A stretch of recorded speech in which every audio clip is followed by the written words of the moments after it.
Hello, and thanks for taking the time to screen this lecture on deviance, crime, and social control. Our objectives for this video lecture are to define and discuss the basic assumptions of conflict theory in relation to deviance, and then to more specifically discuss Spitzer's Marxian theory of deviance. So just to begin the discussion of conflict theory's interpretation in relation to deviance, crime, and ultimately social control, I'll just remind you of a few of the basic assumptions of conflict theory itself. The first is that society is characterized by conflict. So conflict theory's main premise is that class struggle is embedded within the capitalist system, that the owners of the means of production, the bourgeoisie, and the proletariat, those who do not own the means of production, have oppositional interests and essentially are pitted against each other within a capitalist system. So within this kind of framework, the major social institutions that we engage with, throughout our life course, and also what might also be called agents of socialization, so how we learn our culture, which happens through social institutions, are controlled or at least heavily influenced by the bourgeoisie, or another word we could use is dominant class. So examples of this include educational institutions. So to give you a little bit more detail here, in the United States, at least in terms of public educational institutions at the primary and secondary level, the curriculum is to some degree mandated through the federal government. So the Department of Education oversees curriculum and has certain guidelines and expectations for what type of content should be delivered in classrooms.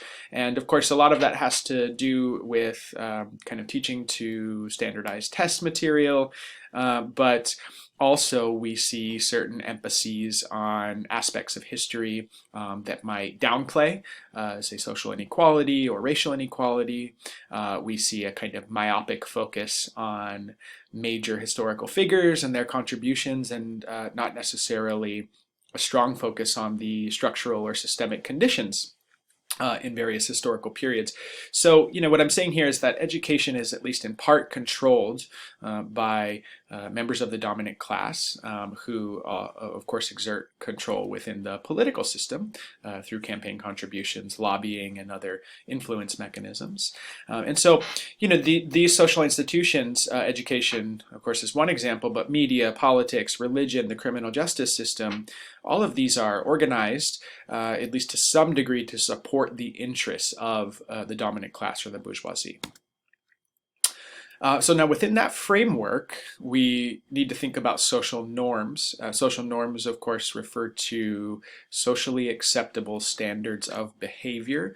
This is what's considered normal in a given social context, and of course, violations of social norms can involve sanctions, both positive and negative sanctions.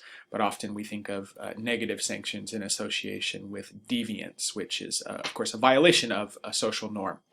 So conflict theory would argue that because dominant classes control major social institutions like education and the media and religion that are responsible for disseminating social norms, essentially teaching us about what is considered socially acceptable or normal in a society, that those norms tend to either directly or indirectly support the interests of the classes that control them. So, one example here, thinking about kind of social norms as a tool to maintain dominant class control, is how social control can occur via the socialization process.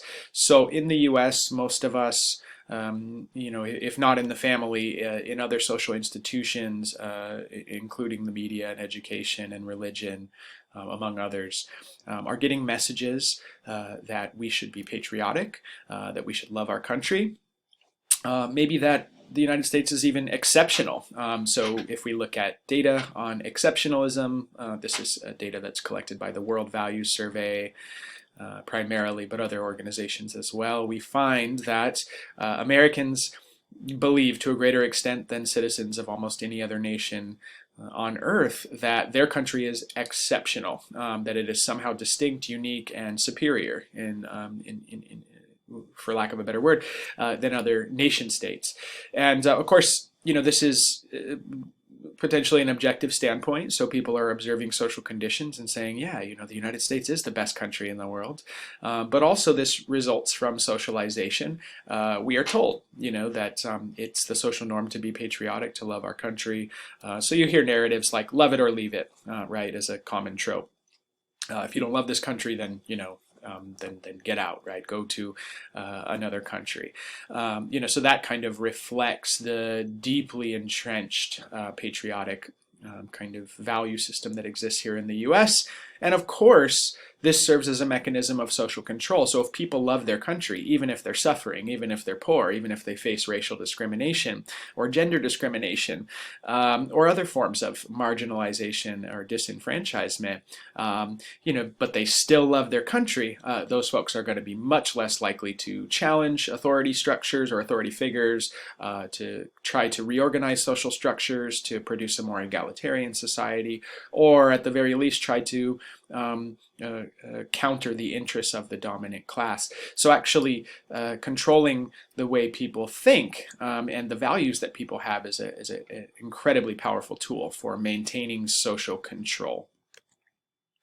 Another way that social control is maintained by the dominant classes through the control of social norms is by the use of sanctions. So sanctions are applied to norm violations, meaning that these are generally punishment for a norm violation. Either, this could be a social sanction for a violation of an informal norm. You cut in front of somebody in the lunch line and they tell you to go to the back of the line. That's an informal, right, negative social sanction.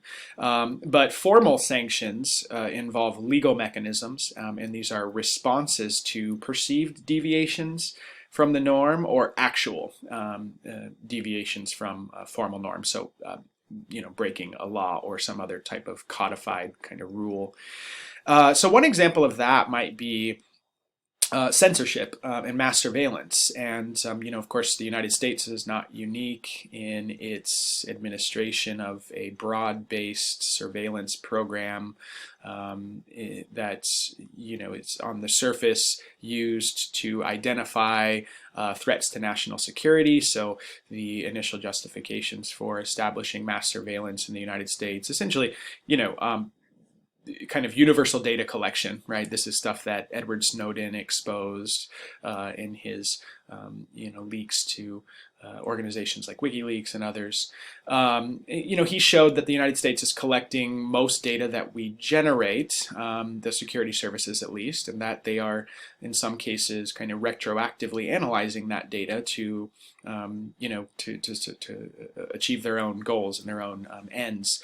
And so censorship and mass surveillance, are actually not necessarily a response to an actual norm violation, but they might be kind of preemptive, right, in the way that they are able to control norm violations. So if we know that our data is being collected, if we're censored from expressing certain viewpoints, like say the censorship that exists in mainland China around, say, discussing democracy or kind of reforming systems that might be associated with human rights abuses.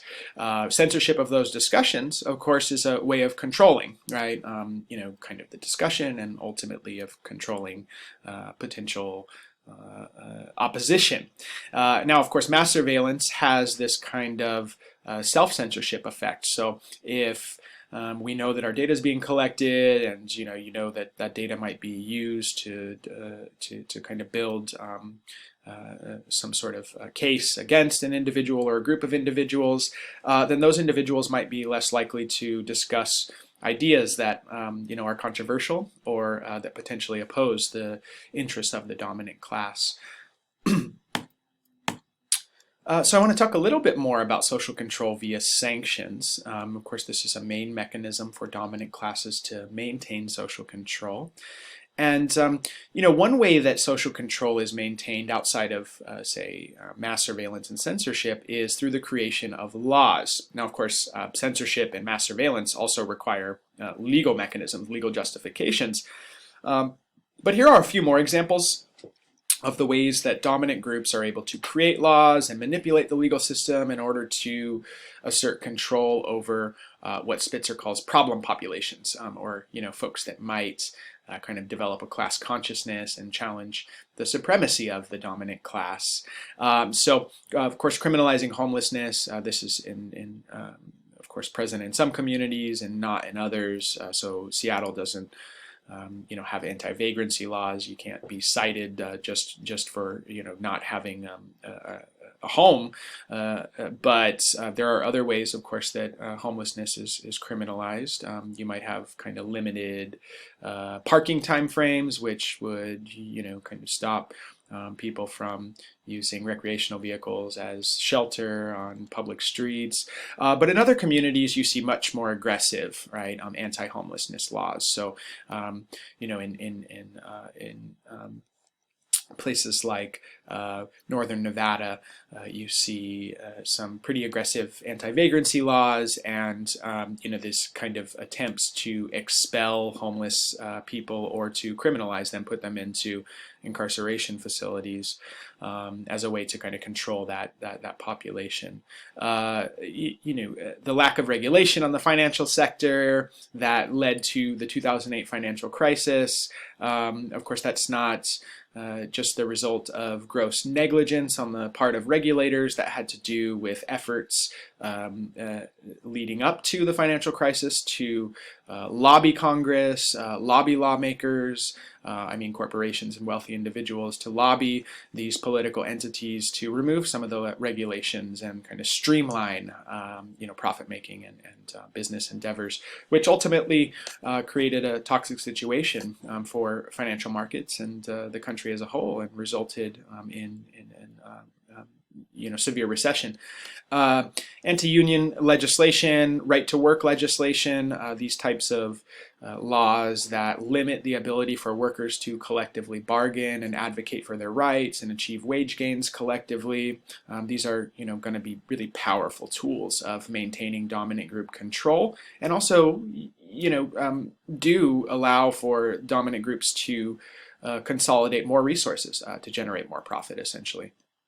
And the war on drugs. So the war on drugs, has been something that's hotly debated and disputed, but many scholars, academics, journalists, and others who have studied the war on drugs would argue that the war on drugs really ends up being a war on the impoverished, and a war on, to a disproportionate degree, Black Americans and Latino Americans, Native Americans, Asian Americans, and other minority groups.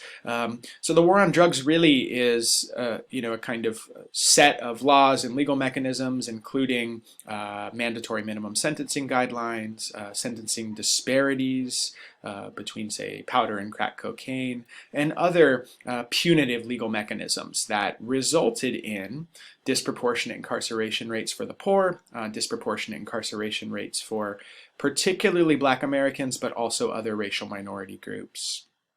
But despite all of this, there is a general belief held by the public, keep in mind, dominant class controls mechanisms of, or agents of socialization, I should say.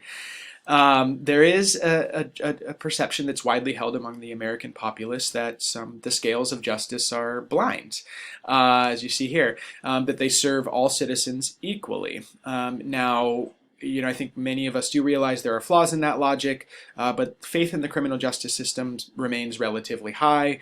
Of course, faith in the criminal justice system does correlate with social background, so those that are have higher socioeconomic status or come from a dominant racial group are more likely to have greater faith in the criminal justice system than those who, come from marginalized backgrounds. But this perception, according to conflict theory, is going to be an example of false consciousness. And you'll remember from your previous readings that false consciousness refers to a kind of lack of awareness of exploitation, alienation, and other processes of social subordination that occur within the capitalist system and that are directed against the non-dominant class or the subordinate class. So, extending this logic, we have to think about class dynamics within conflict theory. Of course, proletariat represent a subordinate class. Those are the workers, and the bourgeoisie are going to be associated with dominant class interests. So those are the owners, generally. And the Marxian framework suggests that the proletariat, because they face exploitation, alienation, oppression, and other forms of subordination, are a threat, right, to dominant class interests. And that threat mainly revolves around the potential for those subordinated classes or members of subordinated classes to develop class consciousness, to really begin to understand that they do face exploitation, they do face alienation, that their interests lie with other members of the proletariat and not with members of the bourgeoisie. So this would be a type of consciousness where individuals kind of overcome racial bias, gender bias, sexism, and realize that, for example, members of the white working class and the black working class have a lot more in common with one another than do members of, say, the white working class and white people who are members of the dominant class, right? Wealthy white people. So this is, the kind of the stage of consciousness where members of the proletariat who outnumber the bourgeoisie or the dominant class by several magnitudes of order, if not more, start to realize that their interests are aligned, and they start to come together, and they potentially can advocate for qualitative changes in the social structure. And of course, that's dangerous to the dominant class. And so Spitzer calls these groups that could potentially develop class consciousness problem populations. And from a conflict perspective, those populations should be controlled by the dominant class. Now, I don't mean that conflict theory says that these people need to be controlled, but conflict theory is arguing that dominant classes will seek to protect their interests, and so controlling problem populations is something that they will aggressively pursue. So, here's a few examples of kind of how problem populations are controlled. So, of course, we see highly disproportionate incarceration rates for the poor. So the likelihood of experiencing incarceration is correlated with one's family background, family income, one's own educational attainment. And just to kind of distill some of those findings, the poorer an individual is, the more likely they are to experience incarceration during their life course. Now, this does conflict to some degree with our understandings of actual offending. So we know that the poor are more likely to be incarcerated. What we don't fully understand as social scientists is if the poor are actually committing crimes at higher rates. That's something that is not fully understood. Because, in order to understand all the crimes that are committed, or in order to get a kind of some sort of picture of all the crimes that are committed, we would need to ask people if they've ever committed crimes, and many people, of course, don't acknowledge their participation in that. So I just wanted to kind of qualify that. We're not totally certain that the poor are committing more crime, but they certainly are being prosecuted for crimes at higher rates, are lacking legal representation, and are much more likely to experience incarceration. We also see that incarceration rates for African Americans, particularly African American males, but also African American females, are much higher than the general population. So 1 in 3 black males by the age of 30 has a felony conviction on their record. Of course, this has deep implications for job opportunities in the future. It has implications for political participation in most states. Convicted felons can't participate in the political process. This is changing a bit, but in many states this is still true. And so, these are just examples of potential populations that could develop a class consciousness, that do face heavy exploitation, but are facing social control mechanisms within the criminal justice system. So all of this kind of adds up to the idea that threats to capitalism are, in fact, threats to dominant class interests. And those are going to almost always be considered deviant, and they're going to be pursued, right, with the full force of the state or the law or both, in these instances. So I have a few examples here. So if we compare, say, the nonviolent protests of the civil rights movement led by folks like Martin Luther King and others, of course, those movements faced heavy persecution. They faced violence, and they did face some truly adverse conditions. But the Black Panthers, who were militantly anti-capitalist, who sought to arm themselves, who sought to police the police, to establish their own kind of parallel criminal justice system that offered what they believed to be social justice to black communities in places like Oakland, California, or Detroit, Michigan. The Black Panthers were pursued, with heavy-handed social control mechanisms, including exile, executions, very extreme criminal charges, and so the Black Panthers were dismantled and broken up by government programs like COINTELPRO, which was a program meant to collect data on opposition movements during the 1960s and 70s, and to prosecute those movements, and other law enforcement mechanisms. The Dakota Pipeline protests, I don't know if you were paying attention back in 2015 when these were going on. These Dakota Pipeline protests ultimately, which of course they were a protest against the expansion of a oil pipeline into Native American lands in North Dakota, were ultimately dissolved, for lack of a better word, through the use of force by law enforcement. So they used, water cannons in the middle of winter on these protesters and on these camps. They took down camps by force. This was at the time contrasted with the movement to occupy the Malheur Wildlife Refuge in Burns, Oregon, that was primarily led by white male protesters who were kind of protesting against government's overreach and what they perceived as government tyranny. Now, of course, those protests did end in violence as well, but it did not involve forcing the protesters off of the land in the same way that it did for the Dakota Pipeline protests. And of course, the Dakota Pipeline protests, at least through a superficial analysis, were a much larger threat to capitalist class interests than occupying a scarcely used wildlife refuge in eastern Oregon.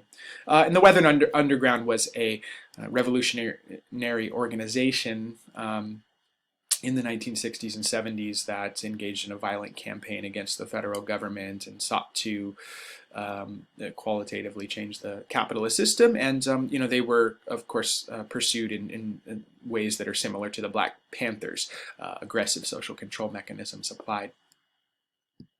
Okay, so now I'd like to delve into a discussion of Stephen Spitzer's work, originally published in 1975 and republished in 1983, called A Marxian Theory of Deviance. So Spitzer's work is looking at some of the fundamental changes that occur within the capitalist system, which really start to kind of come together, coalesce in the mid-1970s, when the structure of the economy is fundamentally changing towards what Spitzer calls monopoly capitalism.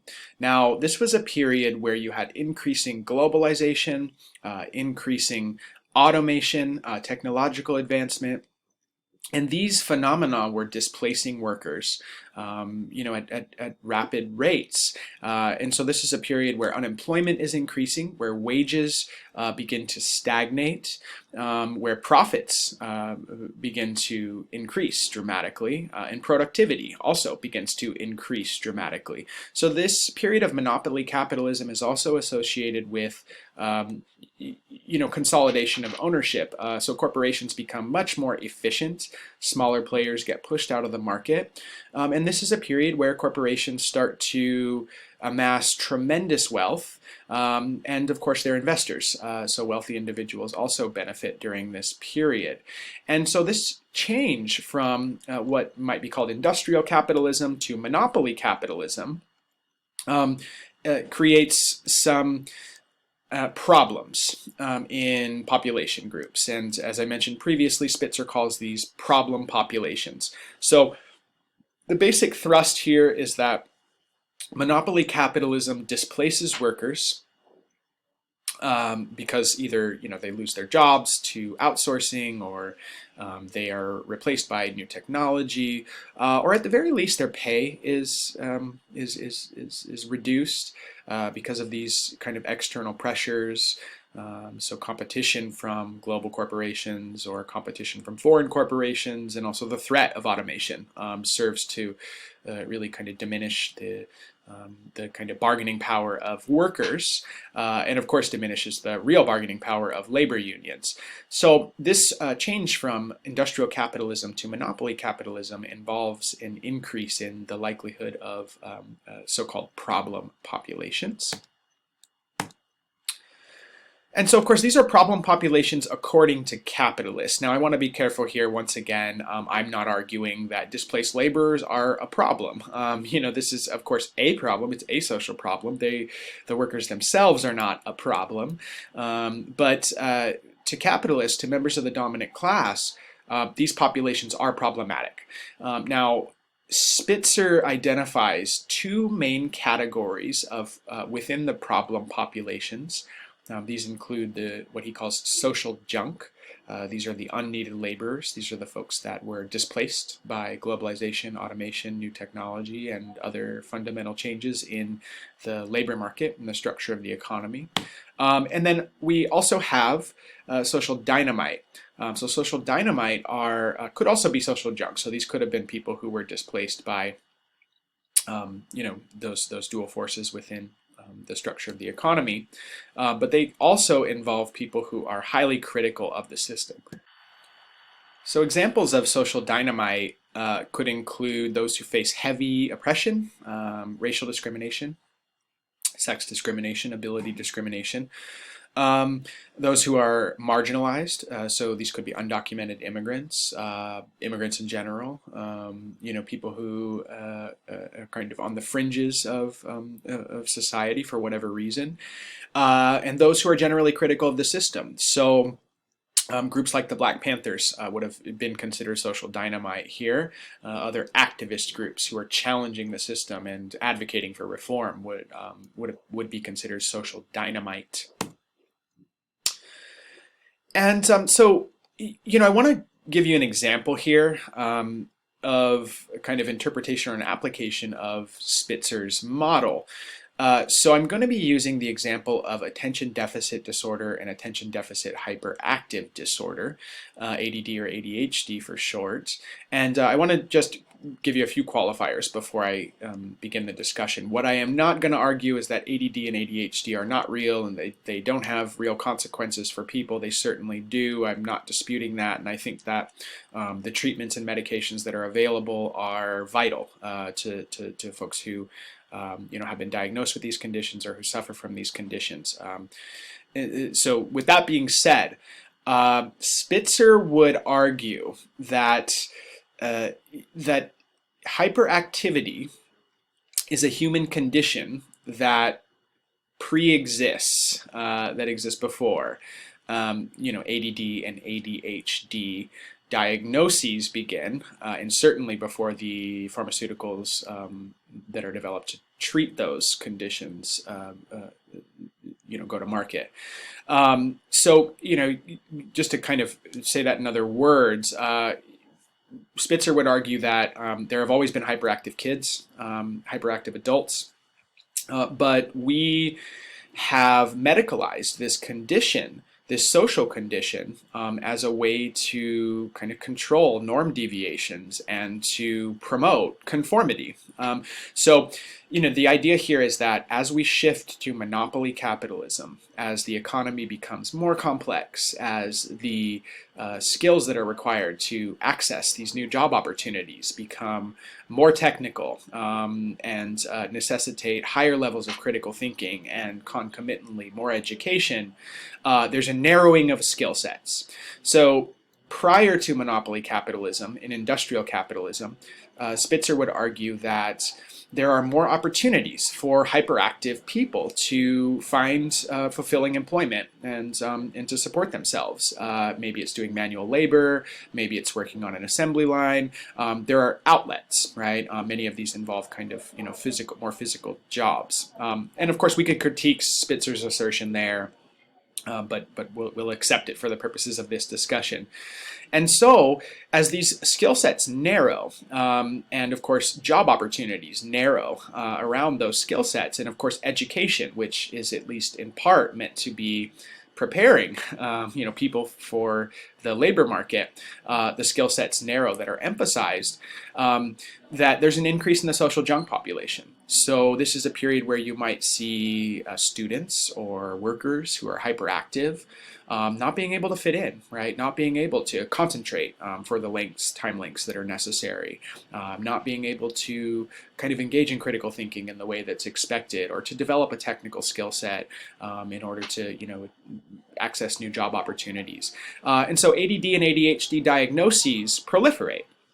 And of course, that condition, which is a social condition, can then be treated with pharmaceuticals, and like Ritalin or Adderall or their generic correlates. And in this way, hyperactivity can be controlled, and individuals can be brought back to the social norm of non-hyperactivity, right? So in that way, we see how actually medicalization, the creation of new medical conditions that were originally applied to social conditions, is a form of social control.